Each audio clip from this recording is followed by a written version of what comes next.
गिरिराज जी क्यों कहा गया गोवर्धन जी को? इनकी उत्पत्ति कैसे हुई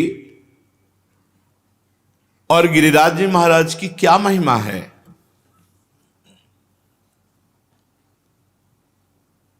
श्री नंद बाबा ने गर्गाचार्य जी को प्रेरित किया महिमा वर्णन करने के लिए। उपनंद आदि बड़े बड़े महापुरुष ये सब बैठ करके गिरिराज महाराज की महिमा सुन रहे हैं। साक्षात परिपूर्णतम भगवान श्री कृष्णचंद्र जो असंख्य ब्रह्मांडों के अधिपति हैं, कर्तुम अकर्तुम अन्यथा कर्तुम सर्व समर्थ हैं। जब पृथ्वी का भार उतारने के लिए स्वयं इस भूतल पर पधारे तो उन जनार्दन ने अपनी प्राण प्रिय प्राण वल्लभा अपनी उपास्य श्री राधा किशोरी से कहा, प्रिय तुम्हें हमारे साथ भूतल में हमारे लिए चलना होगा नवनिवृत्त निकुंज से। किशोरी जी ने कहा, प्राणनाथ आप चलने की बात कैसे सोच सकते हैं? जहां वृंदावन नहीं, जहां यमुना सखी नहीं, जहां गिरिराज गोवर्धन नहीं, वहां मेरा पदार्पण हो ही नहीं सकता। भूतल पर अगर हमारी सखी यमुना जी नहीं, गिरिराज गोवर्धन नहीं, तो प्राणनाथ जहां वृंदावन नहीं वहां राधा किशोरी नहीं जा सकती। श्री लाडली जी की बात सुनकर हरिजू ने मुस्कुरा दिया और कहा, हमने पहले से व्यवस्था की है। मृत्युलोक में, भारत भूमि में, माथुर मंडल में अपने को ही 84 कोष भूमि में मैंने विस्तार किया है। ये 84 कोष भूमि श्री कृष्ण स्वरूप है। उस 84 कोष भूमि में आपके विलास के लिए, आपकी सेवा के लिए जो जो चाहिए वो हमें पहले से पता है। यमुना जी, गोवर्धन और संपूर्ण आपके सुख के लिए वृंदावन की शोभा भूतल पर उतरेगी। नंद बाबा ने पूछा, क्या पहले से गिरिराज जी महाराज ब्रजभूमि में प्रकट हो गए? तो कहा, नहीं, इस शालमली द्वीप के भीतर द्रोणाचल के गर्भ में उत्पन्न हुए थे। जो द्रोणागिरी है उनके पुत्र हैं गोवर्धन जी महाराज, वहां प्रकाशित हुए थे। जब गिरिराज जी महाराज प्रकट हुए थे तो समस्त देवताओं ने पुष्प वर्षा करके गिरिराज जी महाराज का अभिनंदन वंदन किया शालमली द्वीप द्रोणागिरी पर। हिमालय आदि पर्वतों ने, सुमेरु आदि पर्वतों ने आकर के गिरिराज जी का पूजन किया, प्रणाम किया, परिक्रमा की और विधिवत पूजन करने के बाद समस्त पर्वतों ने हाथ जोड़कर गोवर्धन जी की स्तुति प्रारंभ की। त्वं साक्षात् कृष्णचंदस्य परिपूर्णतमस्य च गोलोके गोगणैर्युक्ते गोपी गोपाल संयुते त्वं हि गोवर्धनो नाम वृंदारण्ये विराजसे त्वन्नो गिरीणां सर्वेषां गिरिराजोऽसि साम्प्रतं नमो वृंदावनांकाय तुभ्यं गोलोकमौलिने पूर्ण ब्रह्म तपत्राय नमो गोवर्धनाय च। समस्त सुमेर, हिमालय आदि बड़े बड़े पर्वतों ने गिरिराज महाराज की स्तुति की। हे गिरिराज, तुम साक्षात परिपूर्णतम भगवान श्री कृष्ण का स्वरूप हो। भगवान श्री कृष्ण की प्राण प्यारी गौओं का समुदाय, गोपाल, गोप सुंदरी गोपियों का समुदाय, ये सब आपकी तलहटी में आनंद प्राप्त करेगा। तुम्हारा नाम गोवर्धन है, तुम वृंदावन में नित्य विराजोगे। इस समय हम समस्त पर्वतराज आपको गिरिराज पदवी प्रदान करते हैं। द्रोणागिरी की गोद में प्रकट हुए गोवर्धन महाराज को गिरिराज पदवी प्रदान की समस्त विश्व के महान महान पर्वतों ने। वृंदावन सच्चिदानंदमय है, गोवर्धन भगवान द्रोणागिरी में विराजमान है। समस्त देवता गिरिराज सुमेरु आदि स्तुति करके गोवर्धन जी महाराज को प्रणाम करके परिक्रमा करके सब अपने अपने स्थान को गए। उसी समय महिमा सुन करके कि द्रोणागिरी पे गोवर्धन जी महाराज प्रकट हुए हैं, बड़े ही तप के धनी पुलस्त ऋषि कौतुकवश दर्शन करने के लिए गिरिराज जी द्रोणागिरी पर पहुंचे। देखा द्रोणाचल की गोद में गौर श्याम वर्ण, गिरिराज जी के शिलाओं में आभा प्रकट होती गौर श्याम। एकाग्रता पूर्वक जब गिरिराज जी की परिक्रमा करो, दूर से देखो तो कुछ शिला में गौर रंग, कुछ शिला में श्याम रंग आपको दिखाई देगा। गोवर्धन भगवान ऐसे माधवी मालती सुंदर सुंदर लताएं गुफाएं, बड़े सुंदर वृक्ष जो मीठे फलों के भार से सुंदर सुंदर सरोवर कुंड झरने, महाराज देखते ही पुलस्त ऋषि लुट गए। ये तो महान तपस्या करने की स्थली है, इनकी कंदराओं में तो बहुत आनंद आएगा ध्यान करने में भगवान का। सैकड़ों शिखर गिरिराज जी महाराज के रत्नमय, विविध रंग बिरंगे धातु, विविध शोभा पुष्पों की, नाना प्रकार के पक्षी खग कोलाहल कर रहे, झरने गिर रहे, मृग और बहुत से बंदर, मयूर, केकिका धुनी, बड़ा आनंद गिरिराज महाराज। पुलस्त जी के मन में इच्छा हुई कि ये पर्वत हमारे अधिकार में आना चाहिए। गोवर्धन द्रोणाचल से कहा, द्रोणागिरी मैं तुम्हें आदेश करता हूं अपने पुत्र का मुझे दान करो। द्रोणागिरी के पुत्र हैं गोवर्धन जी महाराज। तुम पर्वतों के स्वामी हो, तुम्हारा बड़े बड़े ऋषि मुनि तपस्या के द्वारा आदर करते हैं, तुम बड़ी औषधियों के पुंज हो, दिव्य औषधियां तुम में प्रकाशित होती हैं।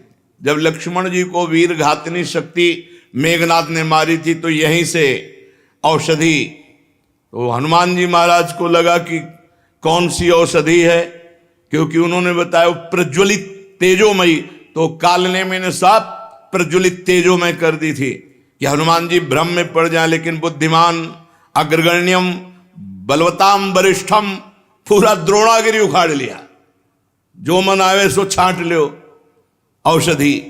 तुम औषधियों से संपन्न हो।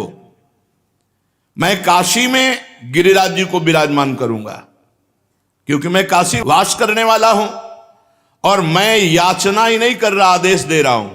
अगर ना तो साप, मेरा कोई प्रयोजन नहीं है, मैं तपस्या करूंगा गोवर्धन की शोभा देख करके, ऐसा मेरे मन में आया। भगवान विश्वेश्वर की महानगरी परम पवित्र मोक्ष प्रदायिनी काशी में जाकर गिरिराज गोवर्धन को विराजमान करेंगे। जहां पार्श्व में गंगा नदी बह रही, विश्वेश्वर विश्वनाथ भगवान विराजमान है, वहीं गोवर्धन को विराजमान करेंगे। आज तक ऐसा यश प्राप्त नहीं होगा जैसा गोवर्धन को यश प्राप्त होगा काशी में। मैं गोवर्धन के ऊपर ऐसी तपस्या करूंगा कि त्रिभुवन गोवर्धन की वंदना करेगा, और मेरी यह अभिलाषा तुम्हें पूर्ण करनी होगी। पुलस्त जी की बात सुन करके सदैव प्रकट हुए द्रोणागिरी और रोने लगे। द्रोणागिरी ने कहा, पुत्र स्नेह विह्वल, मेरे आंसुओं को तुम देख रहे हो तो आप अपनी तपस्या की बात सोच रहे हो। जब से गोवर्धन जी आए तब से मैं महान आनंद से हूं, मेरा आनंद क्यों छीनोगे। पुलस्त जी ने कहा, आप शोक मत करो, आपका यश होगा। द्रोणाचल बोले, महामुनि मैं पुत्र स्नेह से व्याकुल हूं, मुझे पुत्र अत्यंत प्रिय है, तथापि मैं आपकी आज्ञा का भी उल्लंघन नहीं कर सकता, क्योंकि जानता हूं आप एक क्षण में शाप देकर मुझे भस्म कर सकते हैं। द्रोणागिरी गिरिराज जी को अपने अंक में भर के कहा, पुत्र कुछ भगवान और रचे हैं, इनकी सोच अलग है लेकिन कुछ भगवान और रचे हैं। भगवान का संकेत मानकर मैं तुम्हें इनको दान करता हूं। भारतवर्ष बड़ा पवित्र देश, धर्ममय देश है, जहां केवल भारतवर्ष में धर्म, अर्थ और काम मोक्ष की आराधना होती है। निष्काम कर्म के द्वारा, ज्ञान योग के द्वारा तत्वबोध या प्रेम केवल भारतवर्ष में। मैं तुम्हें प्रदान करता हूं पुलस्त ऋषि को। गोवर्धन जी ने महान ऋषि पुलस्त जी से कहा, थोड़ा आप हमारा परिचय भी तो जान लें। 8 योजन लंबा, 8 चौको 32 कोश, 2 योजन ऊंचा, 8 कोश ऊंचा, 5 योजन चौड़ा, 20 कोश, 5 चौको 20। ऐसे थे गिरिराज जी जब यहां आए थे। साफ हो गया महाराज का आगे तो रोज तिल तिल घट रहे हैं। ऐसी दशा में आप देख पाओगे कि मुझे ले जाकर काशी में विराजमान कर दो। पुलस्त जी ने कहा, बेटा मैं पुलस्त हूं, अगर संकल्प करूं तो पूरे भूमंडल को उठा के चल सकता हूं। मेरे हाथ पर केवल तुम बैठ जाना, मैं काशी में ही छोड़ूंगा तुम्हें। गोवर्धन ने कहा, फिर एक बार क्या बोल गए आप, सोच लो। एक बार हाथ में आ गया, उतार दिया तो फिर तुम्हारी सामर्थ्य नहीं होगी कि आप मुझे हिला भी सको। मेरी प्रतिज्ञा और आपकी प्रतिज्ञा एक। आपने कहा मैं यहां से उठाऊंगा और काशी में रखूंगा, और मैं कह रहा हूं अगर बीच में रख दिया तो मैं आपके यहां उठाए फिर नहीं उठूंगा। पुलस्त जी ने बात तय कर ली। शाल्मली द्वीप से लेकर कितने बड़े महान तपस्वी भारतवर्ष के कौशल देश के रास्ते में लिए हुए गिरिराज जी को आ रहे हैं। पर्वत द्रोणागिरी विकल हो गए। गोवर्धन जी ने द्रोणागिरी को प्रणाम किया और कहा, सदैव आपके साथ हमारा नाम, हमारे साथ आपका नाम जुड़ा रहेगा। आंसुओं से अभिषिक्त होकर द्रोणागिरी ने गिरिराज महाराज को विदा किया। दाहिने हाथ पर पुलस्त ऋषि ने उठा लिया और बड़ी तीव्र गति से चले। गिरिराज महाराज शांत देखते रहे। जेव ही माथुर मंडल में आए, ब्रज 84 कोश में, जहां गिरिराज जी विराजमान है। गिरिराज जी अपना भार भी बढ़ा लिया और विचार किया, ये मेरी लीला स्थली है मेरे प्रभु की, मैं यहां से एक कदम बाहर नहीं जाऊंगा। यहां भगवान श्री कृष्ण श्री किशोरी जी के साथ, ब्रजगोपियों के साथ, ग्वाल वालों के साथ यहां दिव्य लीला करेंगे, उसका मुझे आनंद मिलेगा। कैशोर लीला, बाल लीला, सब लीलाओं का आनंद मुझे मिलेगा। इतना ही नहीं, मेरे ऊपर दान लीला, मान लीला, ये सब प्रभु करेंगे। मैं एक कदम यहां से नहीं जाऊंगा ब्रजभूमि से। जहां किशोरी जी के साथ प्रभु अपने चरणों से विहरण करेंगे, वहां छोड़कर मैं अब कहां जाऊं। गिरिराज गोवर्धन इतने भारी पड़ गए कि मुनि का हाथ ऐसा लगा कि टूट जाएगा,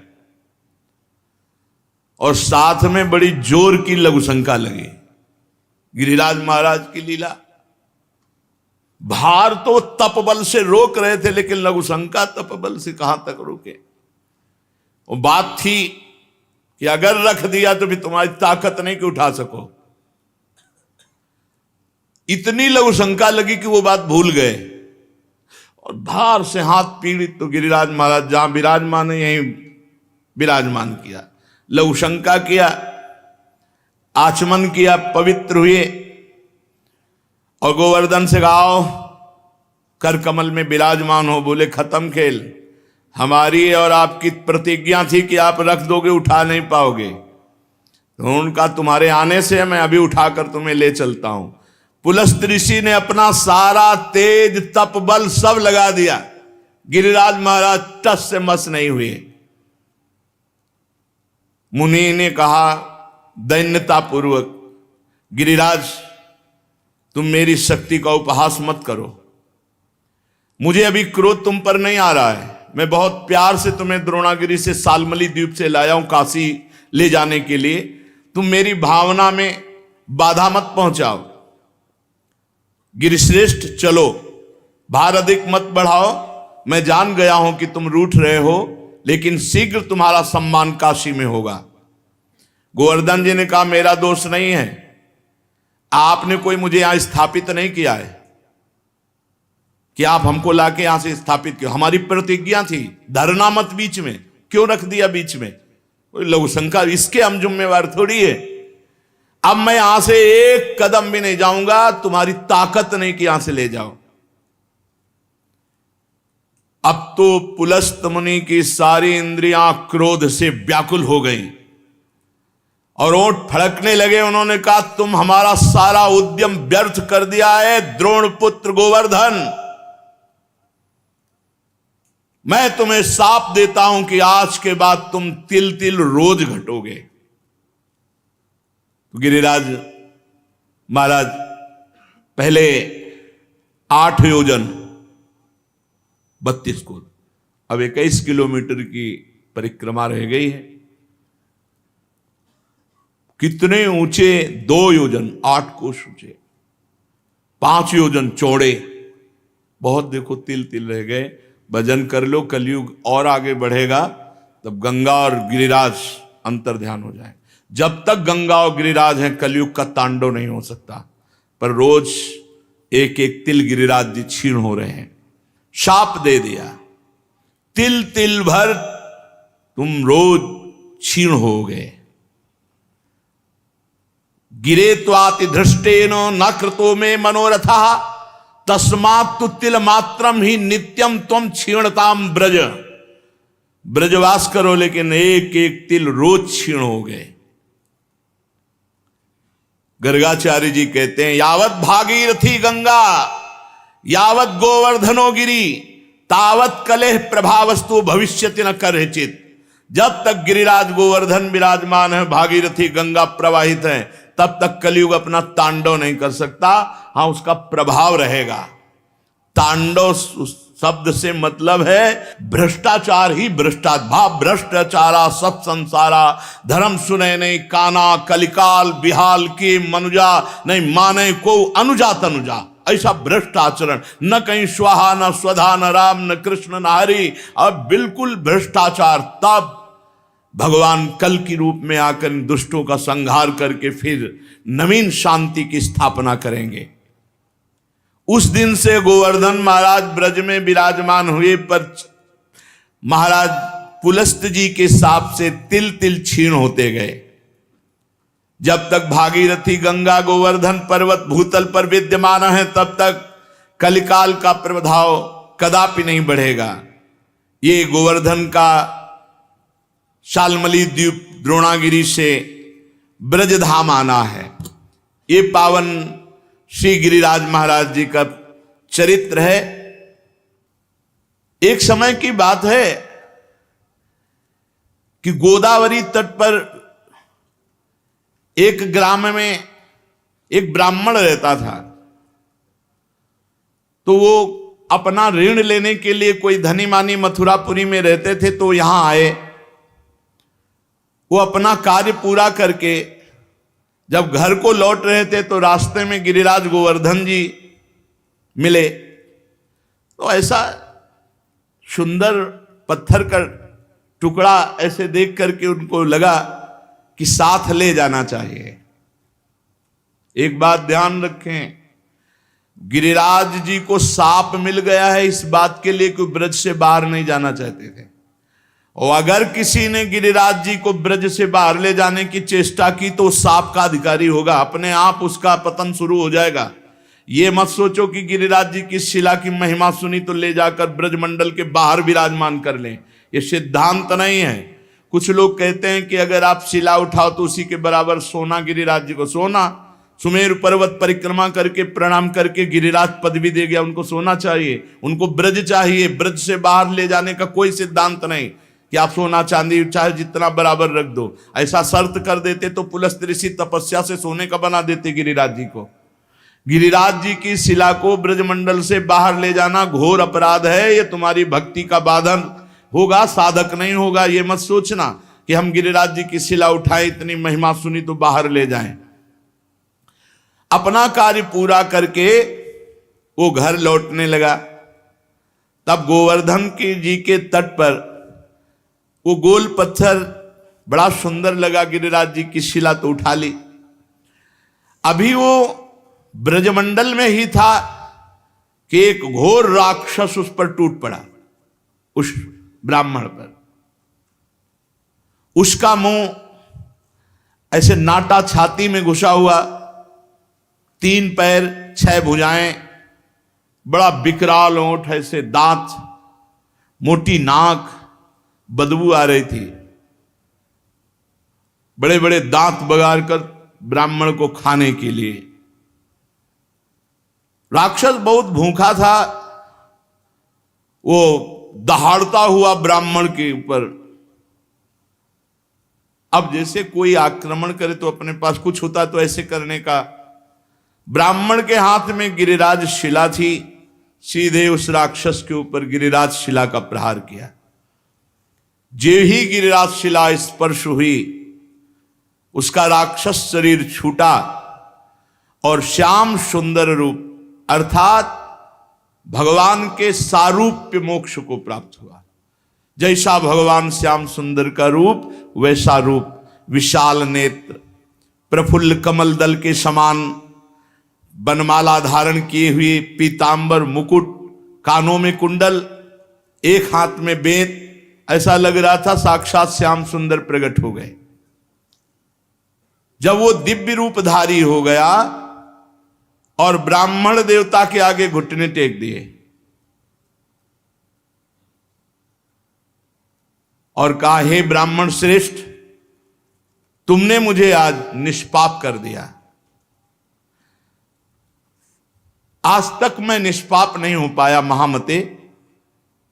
मेरी राक्षस योनि न जाने कितने समय से थी और मैं कब तक भोगता, लेकिन ये तुमने गिरिराज जी की शिला से जो प्रहार किया, मेरे सारे पाप नष्ट हो गए। तुम्हारे सिवा दूसरा कोई ऐसा नहीं जो मेरा उद्धार कर सकता। ब्राह्मण बोला, पहले तो भयंकर रूप में, अब इतने सुंदर रूप में मैं आश्चर्य में पड़ गया हूं। मेरे में तो कोई सामर्थ्य नहीं है, मेरे द्वारा तुम्हारा उद्धार कैसे हो सकता? मैंने तो कोई संकल्प भी नहीं किया। और एक पाषाण का क्या ऐसा फल हो सकता है कि उसके स्पर्श से तुम भगवान का स्वरूप हो गए? उसने कहा, ब्राह्मण, ये साधारण पाषाण नहीं है, ये गिरिराज गोवर्धन की शिला है जो साक्षात भगवान हरि का रूप है। अरे इसके दर्शन मात्र से कृतार्थ हो जाए जीव। जो गंधमादन की यात्रा करके बड़ी तपस्या पूर्वक फल की प्राप्ति नहीं की जा सकती, वो गिरिराज जी के दर्शन मात्र से और परिक्रमा से कोटि गुना पुण्य प्राप्त किया जा सकता है। गंधमादन पर्वत पर तपस्या करके जो फल प्राप्त नहीं किया जा सकता, उससे करोड़ गुना फल गिरिराज जी की परिक्रमा, गिरिराज जी के दर्शन से। गिरिराज गोवर्धन साक्षात श्री हरि का रूप है, दर्शन मात्र से निष्पाप कर देते हैं। गंधमादन की यात्रा करने से मनुष्य को जो गंधमादन पर जाकर तप करने का फल मिलता है, उससे कोटि गुना पुण्य गिरिराज जी के दर्शन और परिक्रमा से मिल जाते हैं। अब देख लो, राक्षस था, गिरिराज जी के स्पर्श से श्याम सुंदर रूप हो गया। उस जो भगवत स्वरूप बना हुआ है, वो बोला, मलयाचल पर एक भार स्वर्ण का दान करने से जिस पुण्य फल की प्राप्ति होती है, गिरिराज महाराज में एक बार लौट जाने से उस फल की प्राप्ति होती है। रज में लौट गए, इस सुख को कौन जाने। वृंदावन की गुणन सुन हित सो रज में लोट, जय सुख को पूजत नहीं मुक्ति आदि सतकोट। ये यहां का लाभ है। अरे भाई, रज में लोटो, आचमन करो, बैठ के भजन करो, कीर्तन करो। जो मंगलप्रस्थ पर्वत पर ब्राह्मणों से वेद पाठ करवा करके उनको दक्षिणा दे, भगवान विष्णु के शास्त्र नाम का पाठ करवावे, वो जो फल प्राप्त होता है वो गिरिराज जी की तलहटी में बैठ के थोड़ी देर नाम कीर्तन करने से प्राप्त हो जाता है। थोड़ी देर भगवान नाम कीर्तन गिरिराज जी की तलहटी में, अरे लाभ लो भाई, ब्रजमंडल में आए हो जरूर जाना गिरिराज जी। बस नशा वसा गंदी बातें मत करो, उपवास करके दर्शन करो, एक दिन उपवास करके देखो सारे पाप नष्ट हो जाएंगे। मानसी गंगा में स्नान करो, राधा कुंडाचमन, कृष्ण कुंडाचमन, रज में लोटो परिक्रमा। कितना मंगलमय देश है ब्रज 84 कोस। गिरिराज जी के समान पुण्य प्रदान करने वाला कोई भूमंडल पे दूसरा तीर्थ नहीं है। ऋषभ पर्वत, कूटक पर्वत, कोलक पर्वत, सोने से मड़ी हुई सींग वाली 1 करोड़ गौओं का दान करने से जो फल मिलता है, गिरिराज गोवर्धन की संपूर्ण तीर्थ स्थली के दर्शन मात्र से प्राप्त हो जाएगा। जैसे बताए गए जो तीर्थ स्थलियां, इनमें भ्रमण किए, ब्रजवासियों से पूछ ले, वो बता देंगे कि अमुक जगह। एक परिक्रमा जो रोड वाली है उसमें तो आप ज्यादा दर्शन आदि का लाभ नहीं ले सकते, लेकिन अंदर वाली जब परिक्रमा करेंगे और एक ब्रजवासी कोई गाइड करने वाला हो तो वो सब ये छुपे हुए जो तीर्थ स्थल हैं सबके दर्शन करा देंगे। गोवर्धन पर्वत की यात्रा करने से 1 करोड़ सोने से सींग बढ़ाकर गौ में दान करने का जो फल ऋषभ पर्वत, कूटक पर्वत, कोलक पर्वत पर है, वो गिरिराज जी की यात्रा मात्र से पूर्ण हो जाता है। ऋषिमुख, सहगिरि, देवगिरि की संपूर्ण यात्रा और पृथ्वी की पूरी परिक्रमा करने का जो फल है, उससे करोड़ गुना फल गिरिराज जी की लूट करके प्रदक्षिणा करने से प्राप्त हो जाता है, अर्थात दंडवती परिक्रमा से। भविष्य काल में उसका मंगल नहीं हो सकता जो एक बार गिरिराज जी से प्रीति कर ले। जय गिरिराज महाराज। श्री शैल पर 10,000 वर्ष तक जो तप और यज्ञानुष्ठानों का फल मिलता है, गोवर्धन के पुच्छ कुंड में, जहां अप्सरा कुंड है पुछरी के लोठा के पास, स्नान करने से वो फल प्राप्त हो जाता है। जो गोवर्धन पर्वत पर उत्तम ब्रजवासी ब्राह्मणों को पवाकर दान देता है, वह स्वर्ग चाहे तो स्वर्ग, भगवान के वैकुंठ धाम को चाहे तो वैकुंठ धाम की प्राप्ति होती। धन होए ना तो ये लाभ लेना चाहिए। भगवान के तीर्थों धामों में जाकर के भूखों को भोजन देना चाहिए, पूज्य जनों को कुछ दक्षिणा भोजन ऐसे करना चाहिए। भगवान दिए हों तो करना चाहिए। यहाँ 1 का लाखों भगवान देते हैं, मिलेगा। थोड़ा धैर्य रखो, समय, खेती भी बोई जाती तो अपने समय से फलीभूत होती है। चित्रकूट पर्वत पे रामनवमी के दिन पयस्वनी मंदाकिनी में, बैसाख की तृतीया को पारियात्र पर्वत पर, पूर्णिमा को कुकुराचल पर और द्वादशी को नीलाचल जगन्नाथपुरी में, सप्तमी को इंद्रकील पर्वत पर जो दर्शन करने से पुण्य होता है, परम लाभ होता है,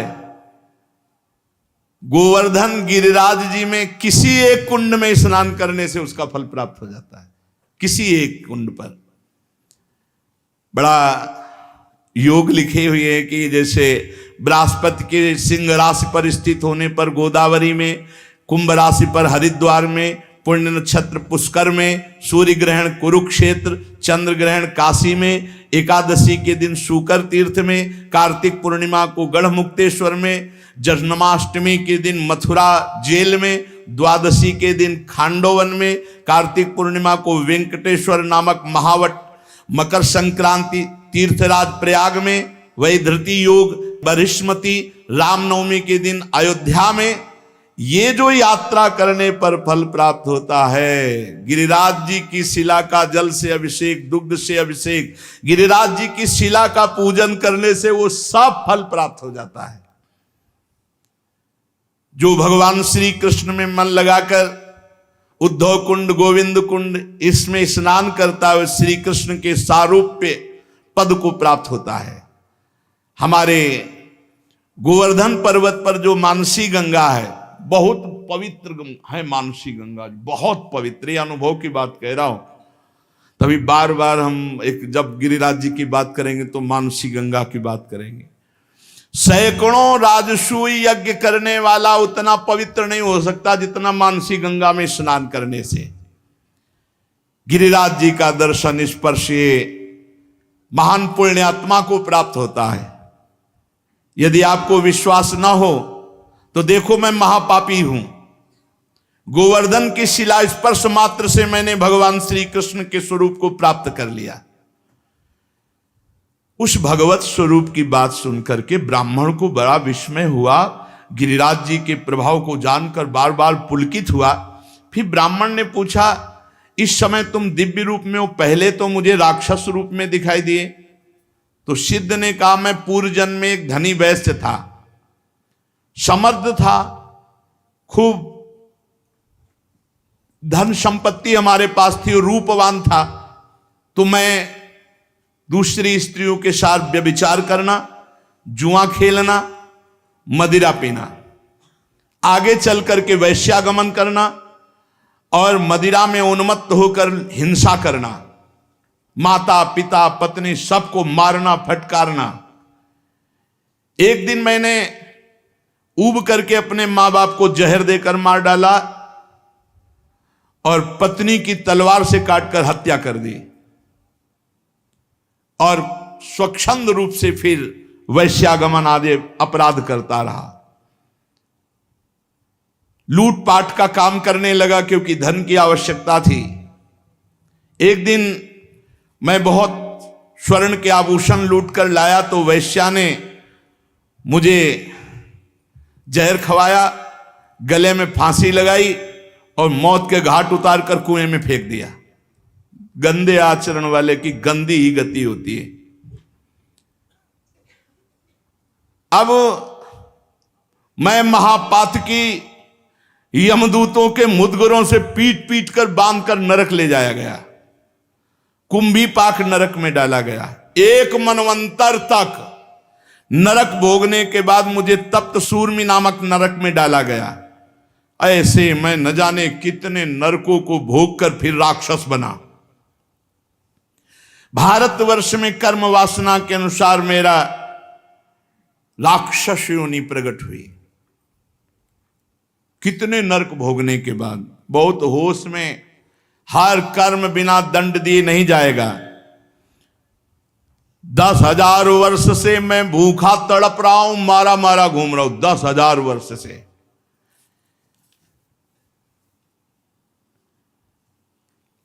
यमुना के सुंदर तट पर आज मुझे उद्धार का अवसर मिला। आपने जो गिरिराज जी की शिला मुझे मारी, उससे मैं भगवत स्वरूप हो गया। आज ब्रजभूमि को मैं बार बार नमस्कार करता हूं। जिस ब्रजभूमि में मैं भूखा तड़पता पापी तुम्हें खाने के लिए, लेकिन तुम्हारे द्वारा गिरिराज जी के स्पर्श से साक्षात श्री कृष्ण स्वरूप हो गया हूं। इस प्रकार वार्ता हो ही रही थी कि भगवत धाम से एक विमान उतरा जो सहस्त्रों सूर्यों के समान तेजस्वी था।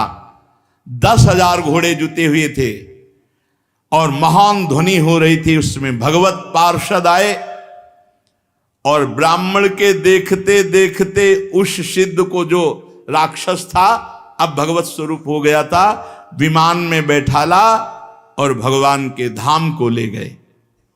निकुंज विलासी श्री प्रिया प्रीतम की पावन प्रेम स्थली, क्रीडा स्थली है। श्री गिरिराज महाराज, नंदगांव, बरसाना, ये सब महान महान तीर्थराज। प्रयाग भी यहाँ आकर अपने पापों का प्रायश्चित करते हैं। जो तीर्थों से पाप इकट्ठा करते हैं उनको यहाँ भस्म करते हैं आकर। इसलिए हम सब सौभाग्यशाली जो हमें ब्रजभूमि में आने को मिला, वास मिला। अब हम अपने जीवन को ऐसी एक धारा में देखो, जो कर्म करोगे उसका आपको फल भोगना पड़ेगा। चरित्र सुन करके भयभीत होना चाहिए और भगवान की शरण में जाना चाहिए और वो उपाय करना चाहिए जिससे हम निष्पाप हो जाएं, हमें दंड भोगने को ना मिले, हमें कम से कम अगला जन्म मिले तो सुअर कुत्ता का ना मिले, फिर मनुष्य जन्म मिले और हम साधना करके भगवान की प्राप्ति करें। मनुष्य जीवन बड़ा दुर्लभ है। दुख की निवृत्ति के लिए कोई भ्रमित मत होना, बार बार आपसे कह रहे हैं। जब तक आप स्वयं अनुष्ठान नहीं करेंगे, स्वयं भजन नहीं करेंगे, तब तक आपके दुख को कोई मिटा नहीं सकता, नहीं मिटा सकता। का हिमवंत मुनीस सुन जो कछ लिखा लीला, देव दनुज नर नाग मुनि को न मेटन हार। बेकार का इधर उधर मत फंसो, स्वयं सत्संग सुनो, विवेक के द्वारा अच्छे आचरण करो, नाम कीर्तन करो, भगवान की चर्चा कहो, भगवान की चर्चा सुनो और दूसरे में भगवत भाव करके उनका मंगल सोचो। दूसरों का मंगल सोचने वाला स्वयं मंगलमय हो जाता है और दूसरों का मंगल करने वाला स्वयं अमंगल रूप हो। देखो राक्षस रूप हो गया, माता पिता को मारा, पत्नी को मारा तो घोर राक्षस बने। और मरे कैसे? जहर खवा के गला घोंट के अंधे कुएं में फेंक दिए गए और हजारों वर्ष, मनवंतर को मतलब तो बहुत होता है, ऐसे नरकों को भोग कर फिर राक्षस बने। हम लोग ब्रजमंडल में आए, सत्संग सुने, अब हमारा जीवन नीचे नहीं गिरना चाहिए, हमारी उन्नति होनी चाहिए और वो होगी नाम जप से। रज का सेवन करो, चरणामृत पियो। बहुत बड़ी सामर्थ्य रोज चरणामृत पीने में है। अकाल मृत्यु हरणम सर्वव्याधि विनाशनम श्री कृष्ण पादोदकम पीत्वा पुनर्जन्म न विद्यते। खूब चरणामृत पान करके नाम जप करते हुए जीवन सार्थक कर लें। शेष चर्चा आगे। श्री राधा वल्लभ लाल की।